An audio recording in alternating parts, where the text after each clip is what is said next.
Hey everybody, welcome back to Vegas Tips and Tricks Weekly. It's an in the car episode. One of these days it would be nice if I was in the car, well, not driving, that probably wouldn't be good, but maybe on my way to Las Vegas, or somewhere exciting at least. But no, we're recording in the car today, and today is one of those episodes that, oddly enough, those of you who've been watching the channel for a number of years actually seem to enjoy.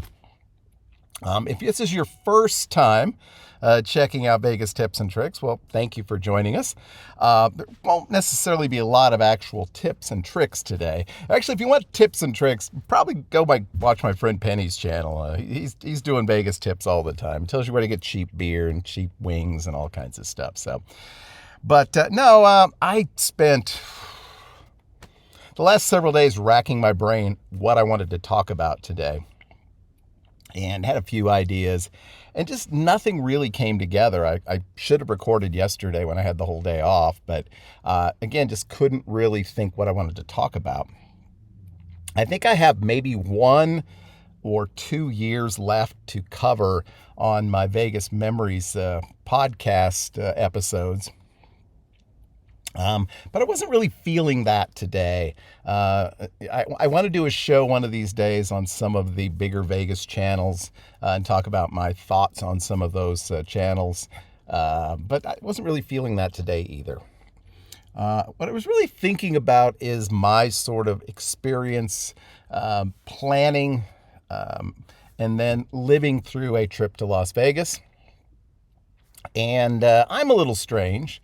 But if you are watching this channel and have been to Vegas dozens of times, you might be a little strange too. So I'm curious if any of my ideas, any of my thoughts today resonate with any of you. And if so, please, leave some comments in the comment section below and let me know some of the ways that you approach your trips to Las Vegas. And I was looking just this past week, Las Vegas experienced its first 100-degree day since September the 8th of last year, which actually was a day that I flew out of Las Vegas after last year's birthday Mark Timber trip. So it's been a while. And I have been to Vegas since then. Did not do a vlog of any consequence, as you know. But had a really good time. The wife and I stayed at Vidara for 4 nights and, really had an opportunity to just kind of relax and enjoy ourselves. Met a few people while I was there, but, mostly it was just a very laid-back trip. And, we're really, myself anyway, I'm kind of on a twice-a-year Vegas schedule now. For the first probably 15 to 20 years I went to Vegas, I always felt fortunate if I made it once. And it was almost always in the spring, March, April. And, I would stay for 4 or 5 days. And that I looked forward to that all year long. And fortunately, as time went on, I was starting to make a little more money and have a little more opportunity to make it to Vegas. And so those trips became twice, and for a while, about 3 times a year. I would try to make it out in, say, January, February, then maybe May or June, then maybe September, October.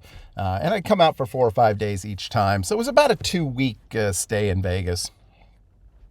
But really, it's working better, and I think will work better for me and my family going forward to try to make it a couple of times a year. And that's the first thing I think about when I start talking about my sort of Vegas trip experiences. And that is the, number one, the need to have a trip scheduled. When I came home last September, you can remember I was like I was done. I mean, I was giving up vlogging forever. By the way, there may be a vlog this September. Maybe. So if you're a big fan of that, it could happen. I was done. I was toast. The last day in town, I didn't even really want to be there. I had an opportunity to hang out with some great people, see a fun show, but I was done. And I was never so happy to get back home. to my wife, my apartment, and just relax. Fortunately, I had the next day off, so that helped. But and a lot of times it happens that way. Vegas takes a lot out of you, whether you're 22 or 52. And when you first get back, I know, some of you, and I guess all of us to some degree, like 3 or 4 days later are like, oh man, I wish I was back in Vegas, but not necessarily.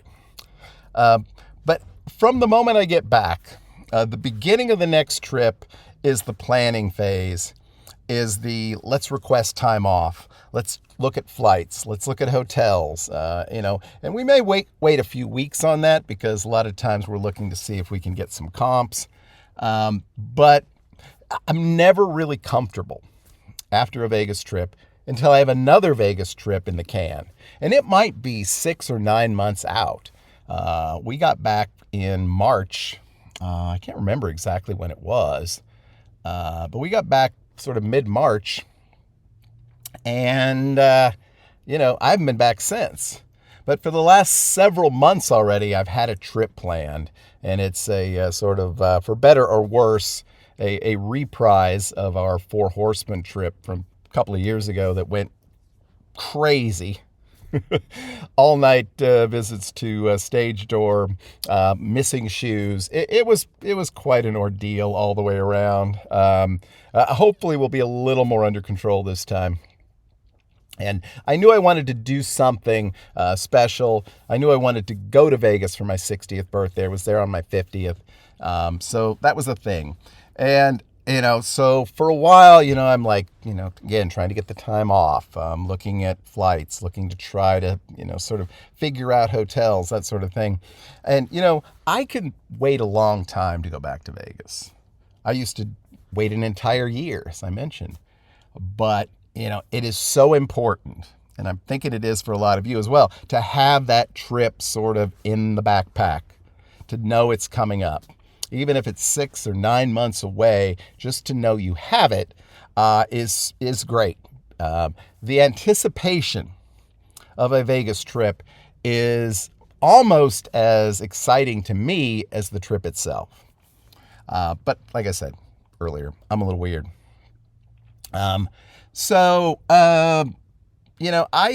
have been over the years been one of these people who has frequently, I would get my trip booked as far as flights or whatever. But then I would spend a lot of time waiting around to find just the perfect hotel deal. And really on this last trip or on this upcoming trip, it wasn't that difficult. Things kind of fell together and I was like, I'm pretty sure this is the way I want to go. As most of you know, most of the time anyway, if I go to Vegas, particularly if I go solo, and we're still not entirely clear on that, I'll usually try to book a couple of different properties. If I'm there at least 4 or 5 days, I'll switch properties somewhere along the way. And a lot of times that is easier if you're trying to facilitate, say, an offer from MGM Rewards or something like that. But this trip kind of fell together, but I know in my mind I have on numerous occasions waited until the last 3 or 4 weeks to actually finalize my hotel things. And that is something that also has been kind of fun, that sort of ongoing debate about where to stay. This time, I kind of figured it out mostly. I am going to actually double book one night and stay downtown on the 6th, my birthday, because I'm going to be spending, most of the evening there, and I just really want to go up to my room and crash. So, but otherwise, I feel pretty comfortable with my choices on this trip. New York, Planet Hollywood. I like the casinos there. The rooms should be good, since I have a remodeled room at New York. But sometimes, and I don't know about you all, I have sat there and switched rooms around, canceled reservations, made new reservations, and really pushed that almost to the last minute, just because it kind of gives you something to plan for, something exciting, and a way to feel like you're more engaged with your trip. So I don't know if any of you do that. I know most people, when they go to Vegas, at least, if they're only going to be there 4 or 5 days, they probably prefer to just stay at one hotel. And I would probably do that too most of the time. But, you know, it can be fun the other way as well, because I do like to move around. I like to sort of play and eat and drink in the area where I'm staying. And so if I stay in a few different areas, as I've talked about before, that kind of helps with that. But yeah, I of course I look at like the My Vegas stuff to see if I have any rewards that seem useful. I usually don't really buy those until I get pretty close to the actual date. They do expire a lot of times within, say, 90 or 120 days, or sometimes shorter than that. So I will wait on things like that.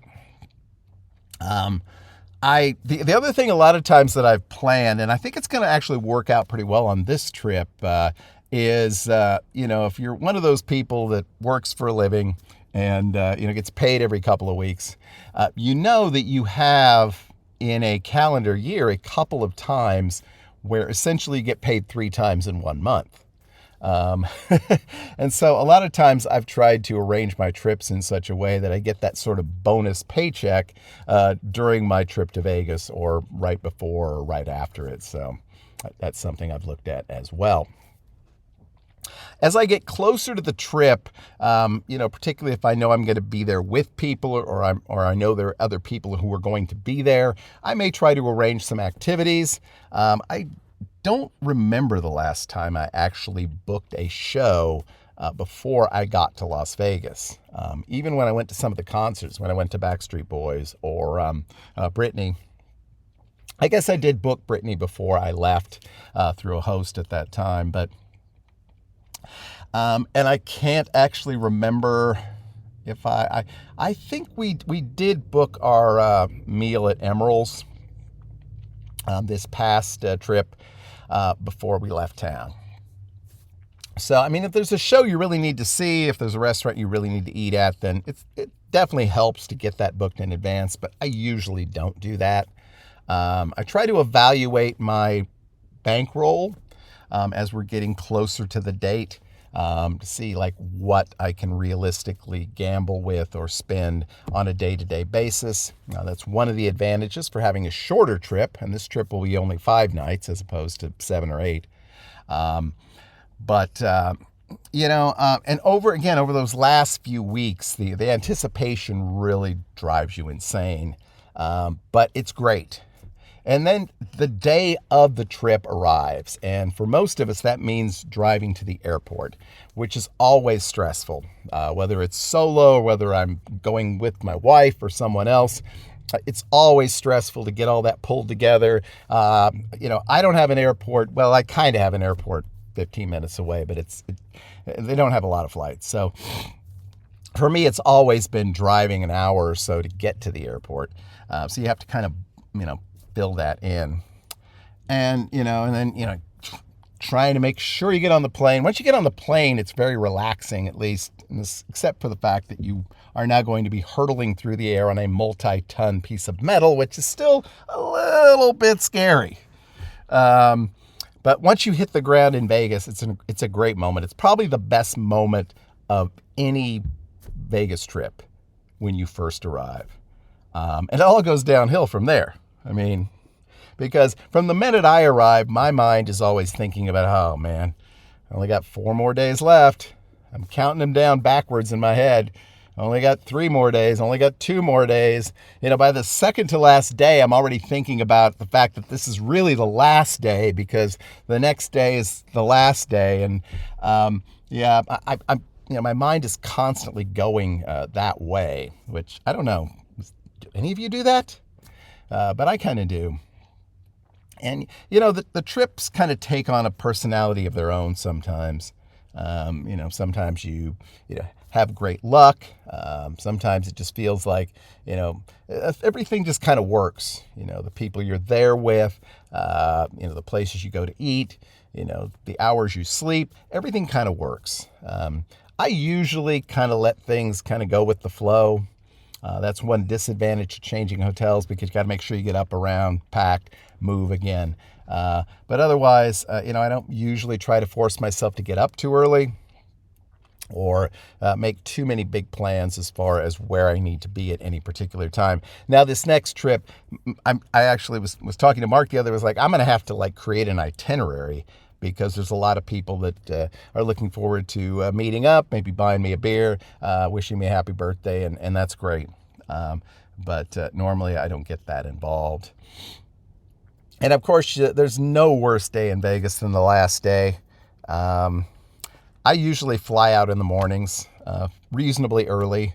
It's not that much fun getting up and around at that point, but I'm just like, I don't have any fun. If I have to fly out at 5 o'clock, I'm like, oh, look, I have 6 hours in Vegas, and all I'm doing is thinking about the fact that I have to leave. So for me, I would just rather go ahead and fly out in the morning and get out of there because it just isn't any fun, at least for me. So, and of course, again, once you get back safely and you get back to your house and you're beat, because if you're not beat after you get back from Vegas, you didn't do Vegas right. So, once in a while you come home with a little money you didn't go with, but 95% of the time when you get home, you also have to kind of lick your wounds and see how much damage Vegas did to you. All right, we went a little long today. It was just me rambling, my VTT potpourri. If you liked what we had to talk about today, please let me know in the comments below and give me your thoughts on the progression of your trips to Vegas, from planning to execution to aftermath. I'm really curious to hear what you have to say. We'll be back on Wednesday with another Vegas tips and tricks episode, another actually pretty big time hotel we're going to review this week, even though it's not technically on the Strip. And we'll be back next week with another episode of Vegas Tips and Tricks Weekly. Until then, I hope you have a great, lucky, and healthy week. We'll see y'all again real soon. Bye-bye.